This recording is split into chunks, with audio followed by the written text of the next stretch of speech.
Hello and welcome to your own channel scholars and curious. मैं शालिनी श्रीवास्तव आज आपके लिए बायोलॉजी वीडियो लेक्चर में लेके आई हूँ क्लास 9th एनसीईआरटी का चैप्टर 5th साइंस सब्जेक्ट से, जो कि है fundamental unit of life is cell. आज हम इसके चैप्टर के क्वेश्चन आंसर इस वीडियो में डिस्कस करेंगे। ये चैप्टर मैं 2 वीडियो लेक्चर्स में कंप्लीट करवा चुकी हूँ, जिसका डिस्क्रिप्शन में मैं आपको लिंक अवेलेबल करवा दूँगी। चलिए तो आज हम देखते हैं चैप्टर के क्वेश्चन आंसर। पेज नंबर 59 पे जो है फर्स्ट क्वेश्चन है, who discovered cells and how. जो सेल थी उसको किसने डिस्कवर किया था, खोजा था और कैसे। तो जो सेल थी उसके बारे में मैंने आपको बताया था कि रॉबर्ट हुक ने इसे 1665 में क्या किया था, डिस्कवर किया था। और एक कॉर्क स्लाइस में उसने क्या देखा था, उसको माइक्रोस्कोप के अंडर स्टडी करने के बाद उसने देखा कि इसमें है कुछ compartments type, chambers type structure हैं, ठीक है। और ये बहुत सारे छोटे छोटे स्ट्रक्चर से मिलकर पूरा बना है, जिसको उसने हनी कॉम लाइक जो उसे स्ट्रक्चर प्रिमिटिव माइक्रोस्कोप के अंडर स्टडी करने पर दिखी थी, ठीक है। तो इसी को क्या करा, हुक ने क्या नाम दिया था, इन बॉक्सेस को कहा था उसने cell. Cell were discovered by Robert Hooke in 1665। He observe cells in a cork slice with the help of a primitive microscope. The cork slice resemble the structure of a honeycomb consisting of many small compartments or boxes like structure. Who called these boxes as cells? ठीक है, चलिए next question देखते हैं, जो कि page number 59 पे है। Question second, why is the cell called the structural and functional unit of life. जो सेल रहती है उसको स्ट्रक्चरल और फंक्शनल यूनिट क्यों कहते हैं। तो वैसे तो ये वीडियो लेक्चर में बहुत ही ईजी वे में समझाया हुआ है, आप देखिए। और इसका आंसर देखते हैं तो हम क्या कहेंगे कि जितने भी लिविंग ऑर्गेनिज्म होते हैं वो किससे बने होते हैं, सेल से बने होते हैं। Which perform various function essential for survival of the organism. Survival के लिए जितने भी एसेंशियल फंक्शन होते हैं वो क्या करते हैं, परफॉर्म करते हैं। This is the reason why cells are referred to as the basic structural and functional unit of life. Okay? चलिए नेक्स्ट क्वेश्चन देखते हैं, जो कि पेज नंबर 61 पे है। How do substance like CO2 and water move in and out of the cell? Discuss. जो ये substance रहते हैं, जैसे वाटर हो गया, CO2 लाइक गैसेस हो गई, तो वो सेल के अंदर बाहर कैसे होते हैं, तो उसके बारे में देख लिए कि जो सेल होती है उसके बारे में मैंने ये बताया था कि वो सेलेक्टिवली परमिएबल होती है, जो क्या करती है, regulates the movement of substance in and out of the cell. जो क्या करती है, रेगुलेट करती है, उसको कंट्रोल करती है जो सब्सटेंस रहते हैं उनके अंदर बाहर जाने के लिए। तो अब देखिए मोमेंट ऑफ CO2, अगर CO2 के लिए हम मोमेंट देखते हैं तो क्या होती है, CO2 और उसके जैसी जो गैसेज होती हैं वो अंदर बाहर कैसे जाएंगी, तो उसमें क्या होगा, हाई कंसंट्रेशन से लो कंसंट्रेशन की साइड उनका क्या होगा, फ्लो होगा, ठीक है। तो हाई कंसंट्रेशन जो रहेगा वो inside the cell and low concentration जो रहेगा आउटसाइड द सेल रहेगा। तो इस टाइप से क्या होता है, CO2 का मोमेंट होता है, तो ये डिफ्यूज़न की प्रोसेस में आ सकता है। और अगर हम मोमेंट ऑफ वाटर देखते हैं तो वाटर की जो प्रोसेस होती है वो उसको कैसे डिफाइन करेंगे, तो वो ऑस्मोसिस की प्रोसेस होगी, ठीक है। उसमें क्या होगा कि वाटर जो रहेगा हाई कंसंट्रेशन से लो कंसंट्रेशन जाएगा through a semi permeable membrane. Semi permeable membrane के थ्रू अर्धपारगम्य झिल्ली के थ्रू क्या करेगा वो जो हाई कंसंट्रेशन से है लो कंसंट्रेशन की तरफ फ्लो करेगा। ओके, तो इस तरह होता है CO2 का मोमेंट और वाटर का मोमेंट सेल के अंदर। चलिए नेक्स्ट देखते हैं, why is the plasma membrane called a selectively permeable membrane. तो जो प्लाज्मा मेम्ब्रेन रहती है, ठीक है, या सेल मेम्ब्रेन भी कहते हैं इसको, तो इसको सेलेक्टिवली परमिएबल क्यों कहते हैं, क्योंकि ये ही क्या करती है, अलाउ करती है किसी भी सब्सटेंस के एंट्री और एग्ज़िट को, ठीक है।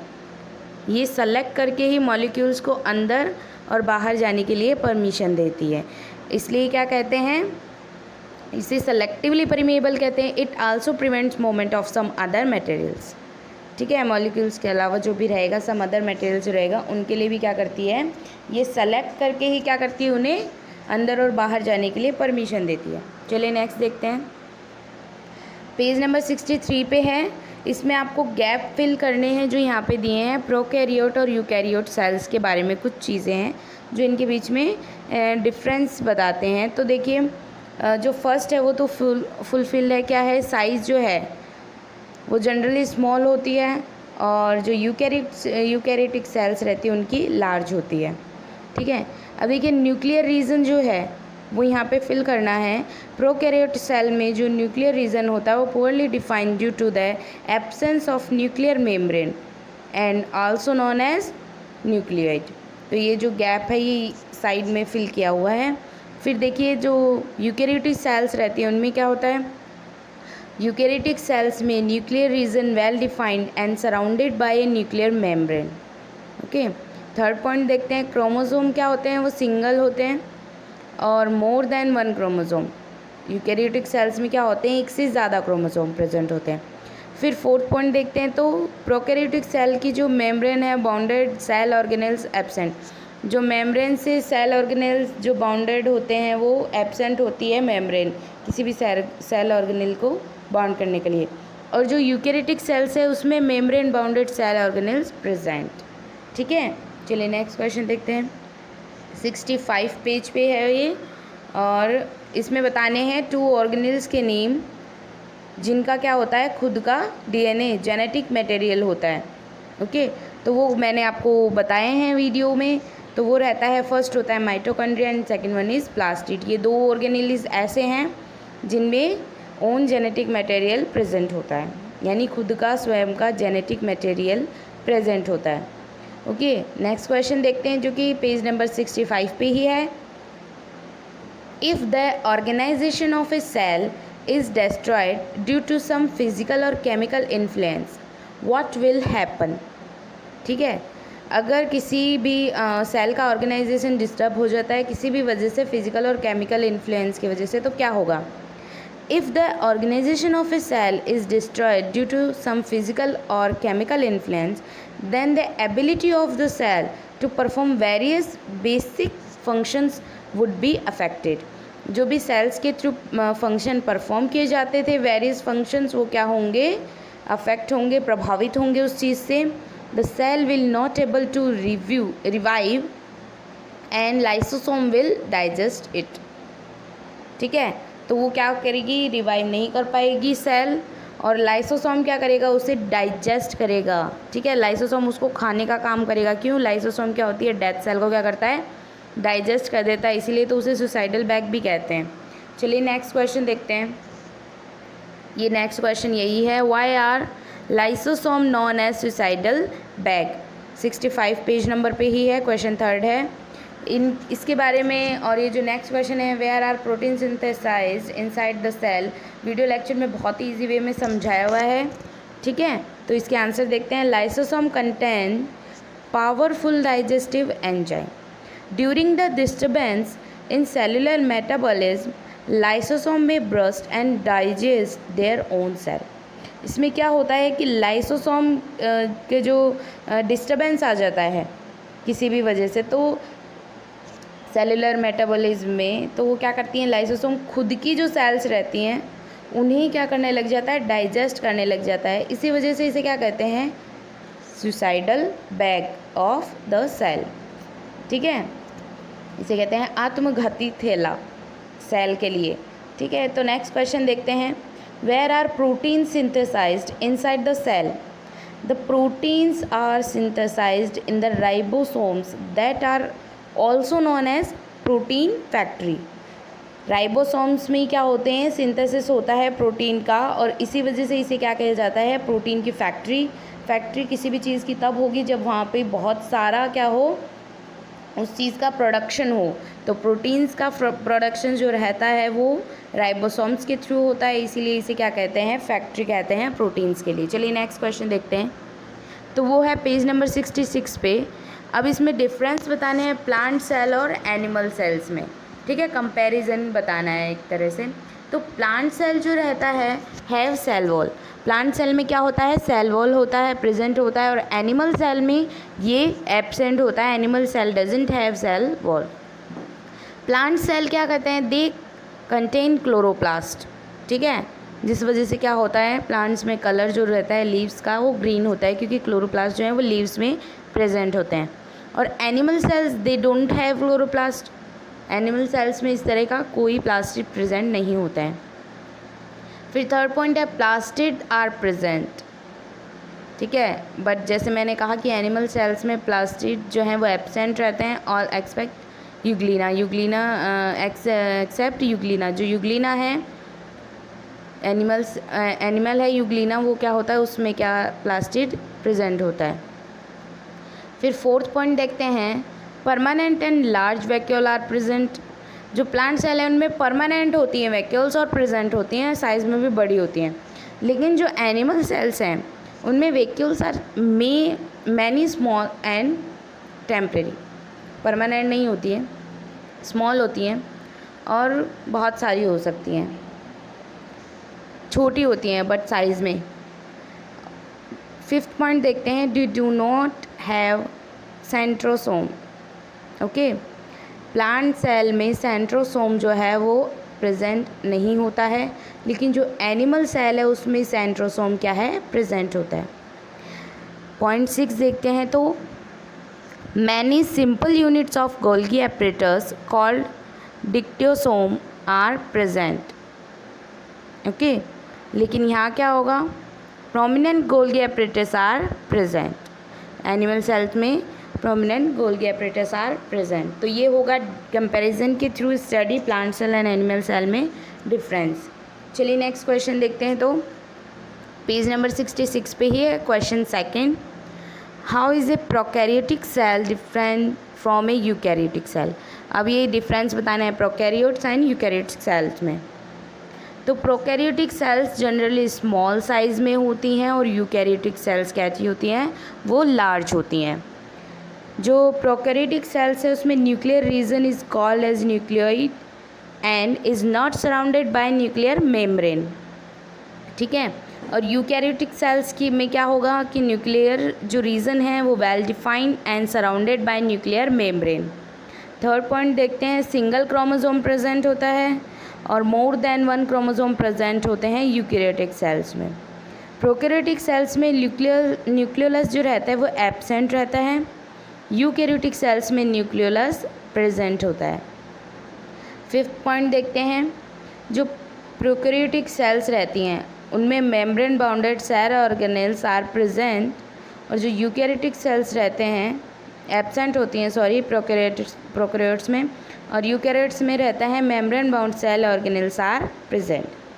सिक्स पॉइंट में देखिए cell division is take place by binary fusion and budding, यानी प्रोकैरियोटिक सेल्स जो रहती हैं उनमें जो सेल डिवीज़न की प्रोसेस है वो बाइनरी फ्यूजन और बडिंग के थ्रू कंप्लीट होती है या परफॉर्म की जाती है।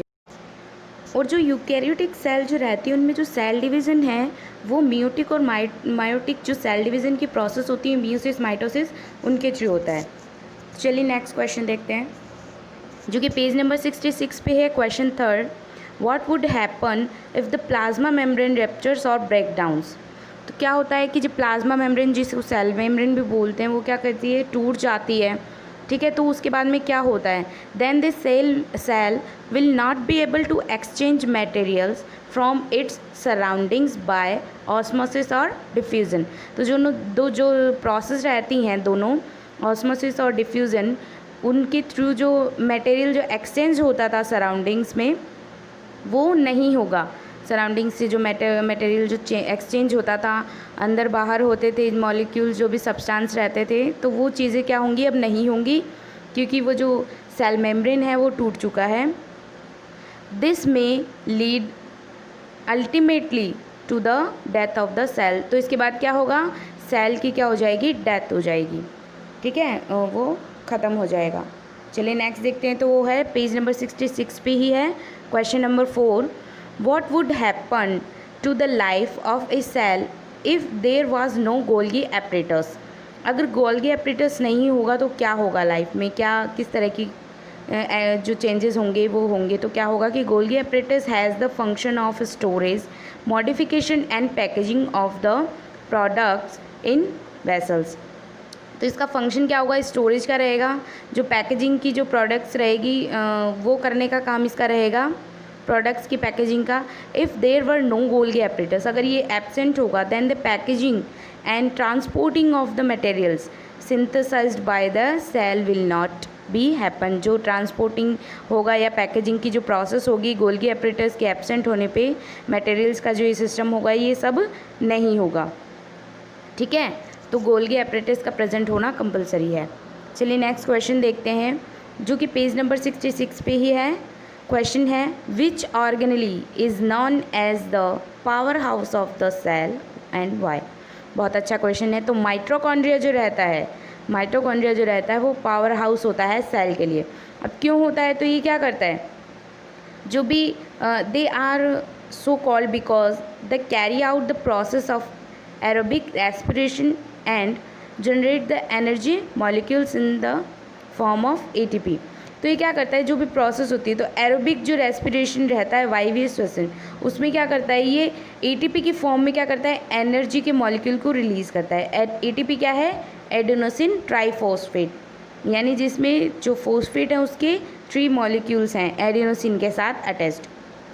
तो ये क्या होती हैं, जो ये एनर्जी को बनाता है वो किस में काम आती हैं, तो ये जितने भी वेरियस केमिकल एक्टिविटीज़ होती हैं उनके लिए यूज़ किया जाता है। तो ये क्या करता है, एनर्जी का फॉर्मेशन करता है, इसीलिए इसको क्या कहते हैं, पावर हाउस। किसको कहते हैं, माइटोकॉन्ड्रिया को।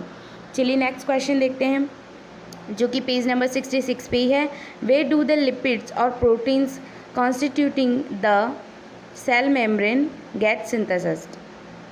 तो लिपिड और प्रोटीन के सिंथेसिस, अब देखिए लिपिड और प्रोटीन के लिए क्या है, lipids are synthesized in smooth endoplasmic reticulum, यानी SER। स्मूथ एंडोप्लाज्मिक रेटिकुलम है, इसलिए इसके ऊपर क्या है, राइबोसोम्स के जो पार्टिकल्स हैं वो एब्सेंट है, ठीक है। Proteins are synthesized in rough endoplasmic reticulum. Rough endoplasmic reticulum जो है RER, इस पे राइबोसोम एब्सेंट प्रेजेंट होते हैं, इसलिए क्या होता है, प्रोटीन का सिंथेसिस यहाँ पे होता है, क्योंकि जो प्रोटीन का सिंथेसिस है वो राइबोसोम से होता है। राइबोसोम से क्या है, फैक्ट्री है प्रोटीन के सिंथेसिस के लिए। चलिए नेक्स्ट क्वेश्चन, जो कि फिर से 66 पेज पे ही है। How does an amoeba obtain its food. जो अमीबा है वो फूड कैसे लेता है, इसकी एक स्पेसिफिक जो है वो प्रोसेस होती है जिसके लिए हम इसे पढ़ते हैं, ठीक है। तो an amoeba obtain its food by using the process of endocytosis, ठीक है। एंडो यानी अंदर की तरफ, साइटोसिस फूड को लेना किसी को भी, ठीक है। अब देखिए, in which the flexibility of the cell membrane enables the cell to engulf in food and other materials from its surrounding। तो इसमें क्या करते हैं, इसमें एक प्रोसेस होती है जिसमें अमीबा होता है, उसमें एक सूडोपोडिया का फॉर्मेशन होता है, यानी छद्म पैर जिसको बोलते हैं, ठीक है। जैसे ही उसके पास फूड आता है तो वो एक वैक्यूल सा बनाने लगता है, ठीक है, वो साइड से फट जाता है और उसके अंदर एक गहरा सा गड्ढा बनने लगता है अंदर की साइड। फिर जैसे जैसे वो फूड उसके पास आता है वो उसको कवर कर लेता है और वो जो होल है वो पूरा बंद हो जाता है। एंडोसाइटोसिस, अंदर की तरफ उसने ले लिया, ठीक है। और उसके बाद में क्या होगा, वो जो फूड है वो जब वो बंद हो जाता है पूरा, तो जो उसके पास आया था कोई भी सब्सटेंस, ऑर्गेनलीज या ऑर्गेनिज्म जो भी थे उसके पास जो आए, उसने उसे डाइजेस्ट कर लिया, अपने अंदर ले लिया और अब वो उसको क्या करेगा, उसको डाइजेस्ट कर लेगा। तो इसके थ्रू, इस प्रोसेस के थ्रू क्या करता है वो अमीबा जो है अपना फूड ऑब्टेन करता है। चलिए नेक्स्ट क्वेश्चन देखते हैं, जो क्वेश्चन है व्हाट इज़ ऑस्मोसिस, ठीक है। ऑस्मोसिस क्या होता है, क्वेश्चन भी अच्छा है लेकिन 1 मार्क के उसमें ही पूछा जाएगा। Osmosis is a process of diffusion of water from a region of its higher concentration to a region of lower concentration through a semi permeable membrane।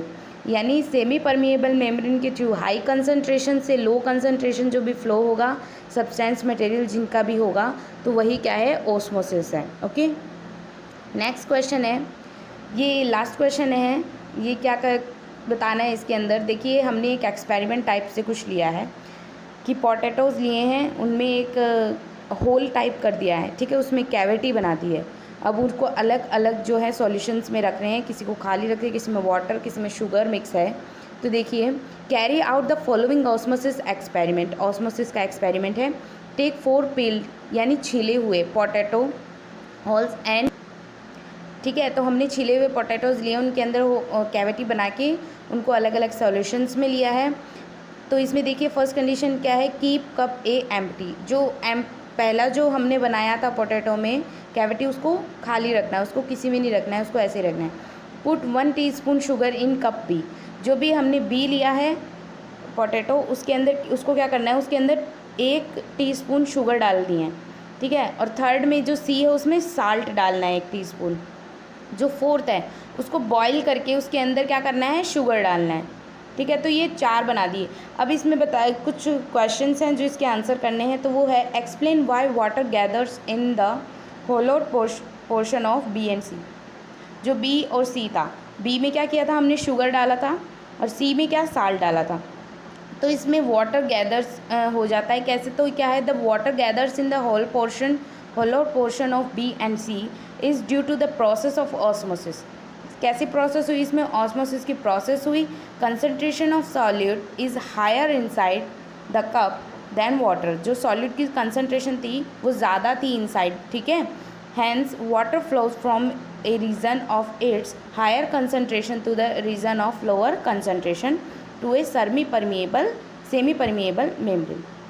तो इस वजह से वहाँ पे क्या है, वाटर जो है वो गैदर हो जाता है। इसके बाद में सेकंड है कि जो ए है, जो हमने सेट ए लिया था, पोटैटो ए लिया था, क्या वो इस एक्सपेरिमेंट के लिए नेसेसरी है?